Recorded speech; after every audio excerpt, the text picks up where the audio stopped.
Юмс бүхэн өөрчлөгдөжээ. Ямар нэгэн зүйл таалагдж эхлэнгүүт 2 удаа товшино. Таалагдахгүй ямар нэгэн зүйл байвал Twitter-ч иргэдэг. Хэн нэгэнтэй үерхэж эхлэнгүүт relationship статусаа өөрчилдөг. Шинэ мэдээллийг Facebook-ээс л олоод авчихдаг. Хувьцаа худалдаж авахар бол аппликейшн ашиглацдаг. Шинэ хувьцаа авмаар байвал онлайнаар худалдаагаа хийчихдэг. Клик колороо тооцмоор байвал апп ашиглаад л болоо. Эрүүл мэндийн асуудал гарвал Google-ддэг. Харилцааны асуудал гарч эхлэнгүүт Google-ддэг. Гадагшаагаа гарахаар болвол гар утсаа аваад гардаг. Энд яг юу болохгүй байна вэ гэвэл the depths of this industry, the really darkest corners have yet to be exposed to any light whatsoever. This data is going to be taken from you and it is going to be sold. Every location that you visit physically can be recorded. This valuable data is now a commodity that is traded amongst a handful of companies.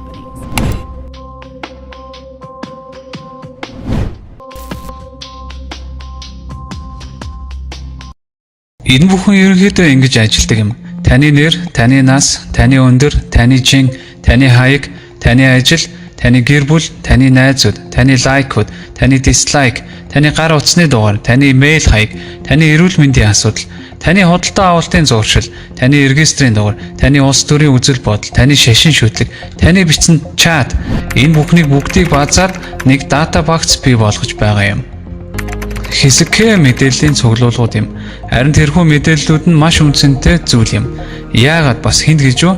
Маркетингийн компаниудад эхлээд хэрэг болж болох юм. Ийм хэмжээний мэдээллээр тэд нар хэрэглэгчтэй зөв онилж чадна. Хүссэн бараагаа зарахын тулд ямар шүү хүмүүст яаж хүрэх вэ гэсэн судалгаа маягаар хэрэг болдог. Тэгвэл тэдэнд миний мэдээлэл рүү нэвтрэх боломжгүй гэж та бодож байвал тэгвэл та буруу бодож байна. Тэд таны мэдээлэл рүү хүсснээр орж чаддаг. Тэгээд энэхүү мэдээлэл нь таних байхаа болсон. Data broker-ийн ертөнцид тавтай морил. $200 тэрбум ашигтай бизнес. Зөвхөн таны мэдээллийг бусад компани руу зарж ашиг олдог байгууллагууд. Магадгүй та яг одоо сахиурын хөндийн Google, Facebook гэх мэт компаниудыг бодож байвал миний ярьж байгаа эдгээр компаниуд нь арай өөр юм. Эдгээр том компаниуд таны мэдээллийг зардаггүй. Бараг дэлхийг гэлтгүй Америкт 4000 гаруй байдаг хөшигний ард байдаг компаниг хилээд байгаа юм. Магадгүй таны сонсож байгаагүй үйл мэдэгдэх далдуур ажиллаа явдаг компаниуд таныг мэдээчгүй байхад таны бүх мэдээллийг цуглуулдаг. Таны эрүүл мэндийн асуудал, таны худалдаа авах зан чанар, таны орох дуртай ресторан гэд таны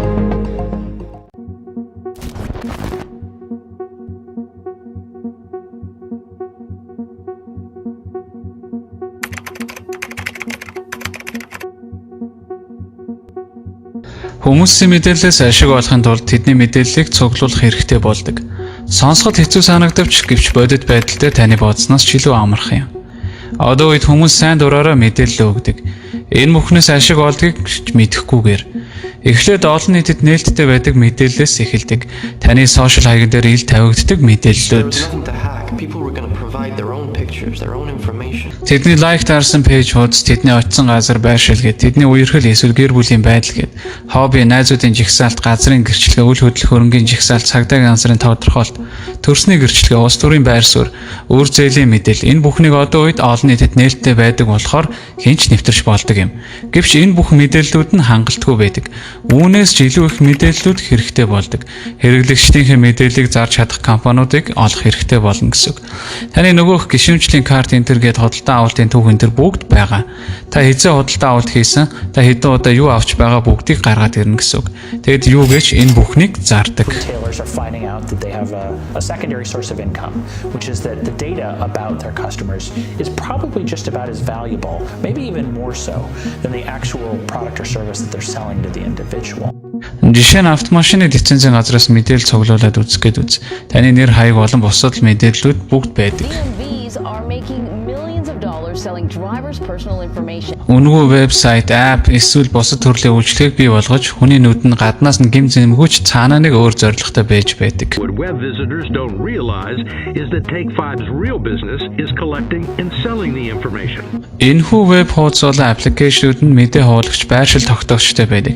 Хэрэглэгчийнхээ байршил, утасны жигсаалт гэд иймэрхүү төрлийн сонжоо эсвэл куки гэх мэт зүйлсүүд нь мэдээлэл цуглуулахад зориулагдсан. Гэвч энэхүү сонжоо зугаа гэх мэт зүйлс нь таны цахим онлайн дадал зуршлыг тодорхойлдог.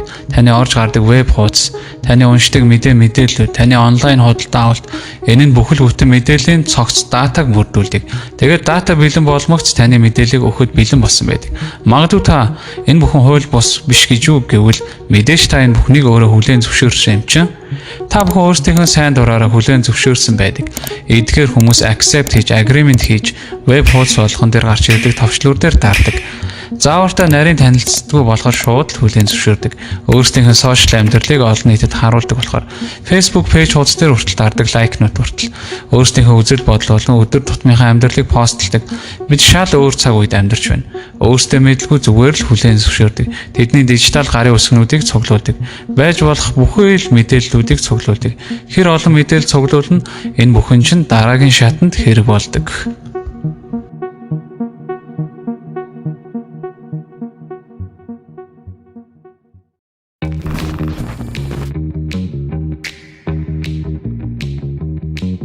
Дата зөвхөн хэсэг мэдээллийн цуглуулга биш. Энэ бүх дата мэдээллүүд нь таныг хэмбэ гэдгийг тодорхойлдог виртуал аватар юм. Энэ бүх дата мэдээллүүдээр дата брокерууд бүтээгдэхүүнүүдээ гаргадаг. Энэ нь мэдээллийг эмхэлж, цэгцэлж нэг багц болгохыг хэлээд байгаа юм. Энэ бүхнийг ашиглаж профайл үүсгэдэг. Энэ бүхнийг хийдэг компанийн хувьд тэдэнд хүмүүсийн ямар брэндэд дуртай хэсэг, эсвэл бейсбол, сагсан бөмбөг сонирхдаг хэсэг нь ч хамаагүй. Аль супермаркетаараа үйлчлүүлдэг хэсэг нь бас сонирн биш. Зөвхөн нийтлэг нэг хэв загвар гаргаж ирэх нь чухал юм. Энэхүү хэв загвараар нийтлэг хүмүүсийн зан арын шин дадал зуршлыг тодорхойлох хэрэгтэй болдог. Зөвхөн таны Facebook дээр хэдхэн лайкаар таны улс төрийн байр суурийг мэдэж авч болдог. Таны худалдаа авалтын түүхээр таны нас өдөр эсвэл жин хасаж байгаа хэсэг хүүхэдтэй эсвэл хүүхдгүйг тодорхойлдог. Таны хаана байгаа байршлаар таны гэрийн хаяг, ажил, орох дуртай газрыг шин тодорхойлдог. Таны регистрийн дугаараар таны сард олдог орлого эсвэл зээлийн түүх чинь гараад л ирдэг. Таны утасны жагсаалтаар таны найз нөхөд эсвэл хэн рүү илүү их ярьж байгааг тодорхойлдог. Таны интернет түүхийг чинь сөхөөд л танд эрүүл мэндийн асуудал байгаа хэсэг эсвэл шашин шүтлэг таны сонирхлыг тодорхойлдог.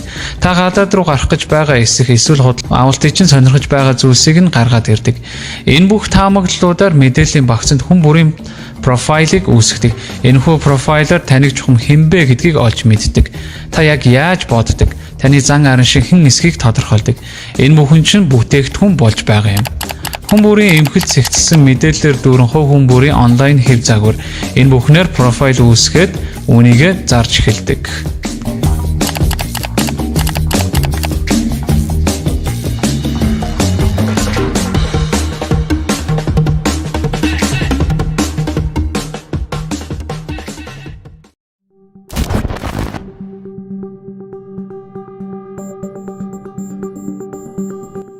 Магадгүй та энэ бүх мэдээллийг хэнд зардаг вэ гэж бодож байгаа байх.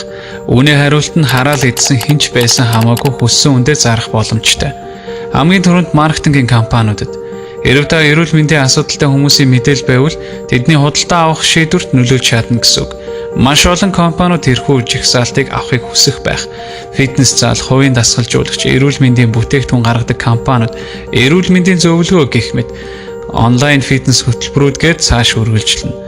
Тэдгээр хүмүүс хэн эрүүл болохыг хүсэж байна тэр хүмүүст бүтээгдэхүүнээ зарна. Маркетингийн компаниуд зорилттой хүмүүс чиглэж бүтээгдэхүүнээ сурчлана гэсэн үг. Тэгээд тэр мэдээллийн багц бүтээгдэхүүнээ амжилттай зардаг. Энэхүү профайл нь таны амьдралын эрсдлийг хүртэл тооцоолж гаргадаг. Эндээс нөгөө даатгалын компаниуд нь ажиллаа хийдэг. Мотоцикл авч эхэлсэн цагаас чинь танд эрүүл мэндийн даатгал санал болгодог. Банк санхүүгийн байгууллагууд хүртэл иймэрхүү мэдээллийг худалдаж авдаг. Таны мэдээллийн хайлтын түүхээс таны худалдаа авалт болон кредит картны орлого, зарлага, зээлийн түүхийг судалж эхэлдэг. Эндээс танд бага хэмжээний эсвэл өндөр хэмжээний зээл олгох хэсгээ шийдцгээдэг. Засгийн газар яг яана гэж та бодож байна? Тэд таны хаяг байршлыг мэдэж авах туйлын дуртай байна. Хэрв та тэдний сонирхож байгаа хүн мөн бол шүү дээ. Эсвэл өөр бусад дата брокерууд яг яана гэж.